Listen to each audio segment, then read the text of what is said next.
শোনো বলি সুন্দরী আমার চোখে তুমি পড়ি, মুখ ঘুরিয়ে চলে যেও না। আমি শুধু ফ্ল্যাক্সি লোডের দোকানটাতে ওয়েট করি, তুমি কেন দেখেও দেখো না। আমি তোমার প্রেমে হইলাম দিওয়ানা। কাশ্মীরের মঞ্চে স্বপ্ন বুনছেন মন্তেশ্বরের তরুণ গায়ক সুফিয়ান সাফু। পূর্ব বর্ধমান জেলার মন্তেশ্বর ব্লকের কুসুম গ্রামে এখানকার সাধারণ এক ঘরের ছেলে শেখ সাইফুল ইসলাম। তবে গান বাজনার জগতে তিনি পরিচিত সুফিয়ান সাফু নামে। ছোটবেলা থেকেই গানের প্রতি অগাধ টান।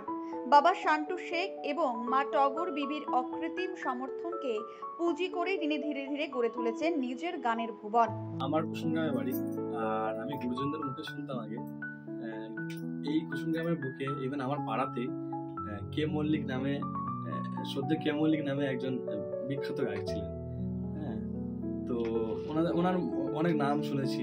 হ্যাঁ, পরাধীন ভারতে উনি অনেক গান গাইছিলেন, নজরুল গীতি অনেক গেয়েছেন, ঠিক আছে, রেকর্ডিং করেছিলেন। তো তারপরে আমি দেখতাম, আমার বাবাকে দেখতাম গুনগুন, বাবা গান করতো, আমি তার সাথে গুনগুন করতাম, ঠিক আছে, খুব ভালোবাসতাম এই জিনিসটাকে দেখতাম। তো এইভাবেই আর কি গানটা মনের ভিতর থেকে অনুপ্রেরণা জেগেছিল যে আমি গান নিয়ে কিছু একটা করবো বা গান নিয়ে এগোনো যায়। তো তারপরেই আমার জন্য একটা গোল্ডেন অপরচুনিটি, মানে সুবর্ণ সুযোগ হয়ে গেছিল যখন আমার 11 আর 12-এ আমার ক্লাসে তখন মিউজিক এসেছিল, 2017 কথা বলছি। তো তখন আমি ওই মিউজিক নিয়ে 2 বছর পড়াশোনা করি আমাদের স্কুলে। হ্যাঁ, আর এইচএস দেওয়ার পরে আমি ডান্স নিয়ে, কারণ মিউজিকে তো সহজে এগোনো যায় না, তার জন্য ডান্স নিয়ে না আমি ভর্তি হয়েছিলাম বারাসাতে, কলকাতা।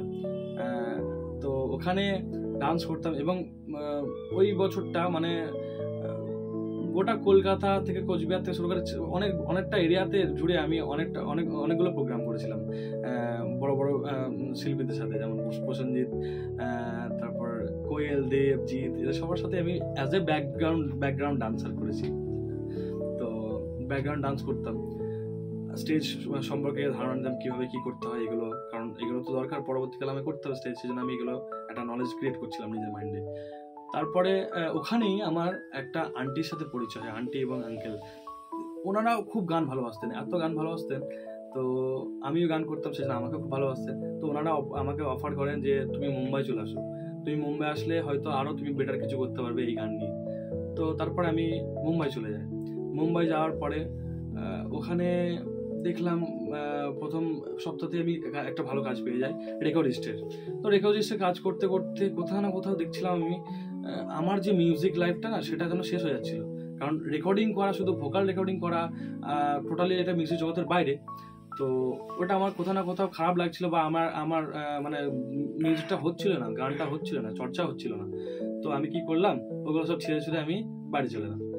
বাড়ি আসার পরে ওই মুম্বাইতেই আমার একটা বন্ধুর সাথে পরিচয় হয়েছিল, কাশ্মীরের বন্ধু। হ্যাঁ, তো গানের সূত্রেই পরিচয় হয়েছিল। দেন বাড়িতে আসার পরে বেকার বসেছিলাম, কোনো কাজ ছিল না। তারপরে আমি বন্ধুটা একদিন ফোন করার পরে আমাকে অফার করে যে কাশ্মীরে এসে তুমি কি কাজ করবে আমার সাথে? অবশ্যই করবো। দেন আমি কাশ্মীর চলে গেলাম। কাশ্মীর চলে যাওয়ার পরে ওখানে 2 মাস কাজ করার পরে দেখছিলাম যে আমি শুধু ওরই কাজ করছিলাম, মানে নিজেরগুলো হচ্ছিল না।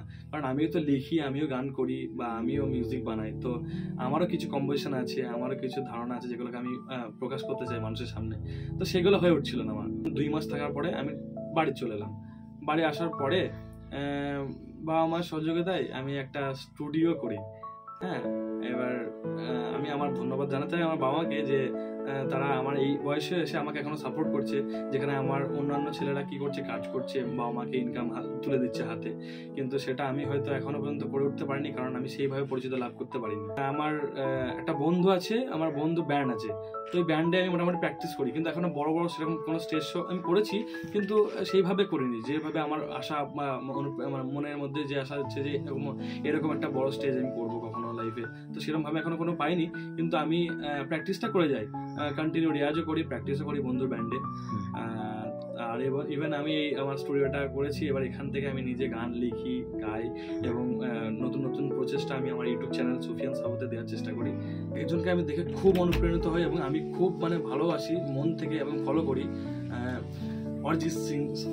স্যারকে আমি খুব ভালোবাসি এবং মন থেকে আমি ওনাকে খুব ফলো করি। গ্রামের মাটিতেই প্রথম গান শেখা, তারপর স্থানীয় মঞ্চে পারফরমেন্স। কিন্তু সেখানেই থেমে থাকতে চাননি সাফু। নিজের প্রতিভাকে দেশের বিভিন্ন প্রান্তে পৌঁছে দিতে একাই ছুটেছেন মুম্বাই, কাশ্মীর সহ নানান জায়গায়। শহরের আলো, মঞ্চের ভিড় আর দর্শকের হাততালি, এই স্বপ্ন নিয়েই এগিয়ে চলা তার।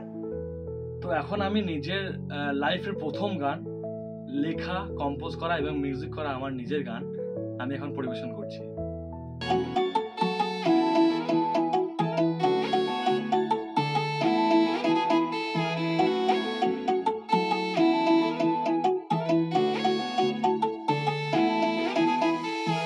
শোনো বলি সুন্দরী, আমার চোখে তুমি পড়ি, মুখ ঘুরিয়ে চলে যেও না।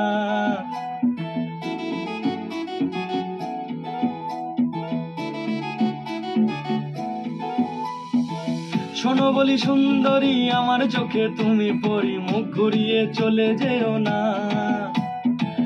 আমি শুধু ফ্ল্যাক্সি লোডের দোকানটাতে ওয়েট করি, তুমি কেন দেখেও দেখো না। আমি তোমার প্রেমে হইলাম দিওয়ানা, আমি তোমার প্রেমে হইলাম দিওয়ানা।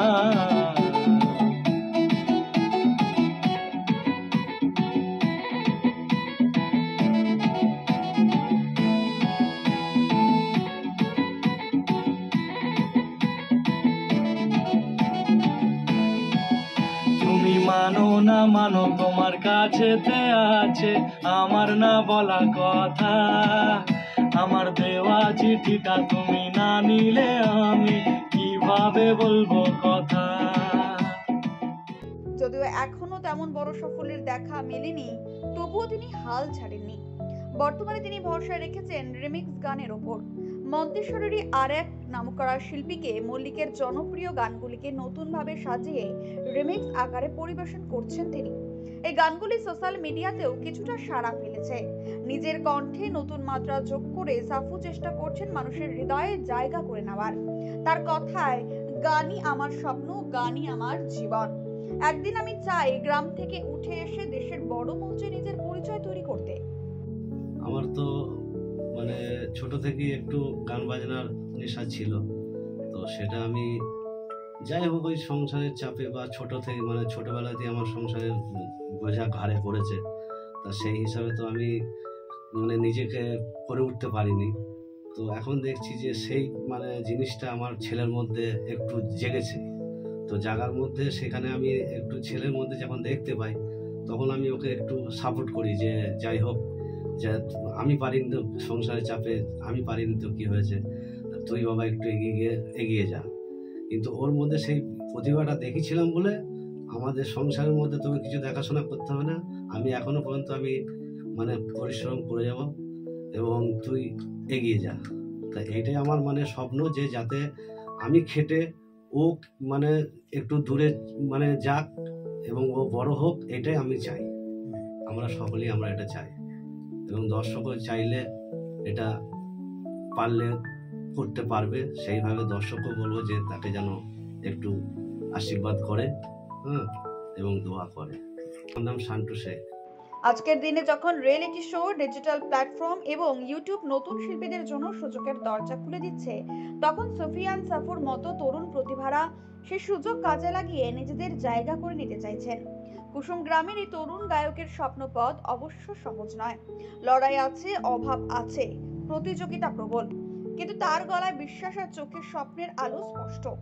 হয়তো একদিন সত্যি বড় মঞ্চে বাজবে মন্তেশ্বরের এই সুরের সন্তান সুফিয়ান সাফুর গান।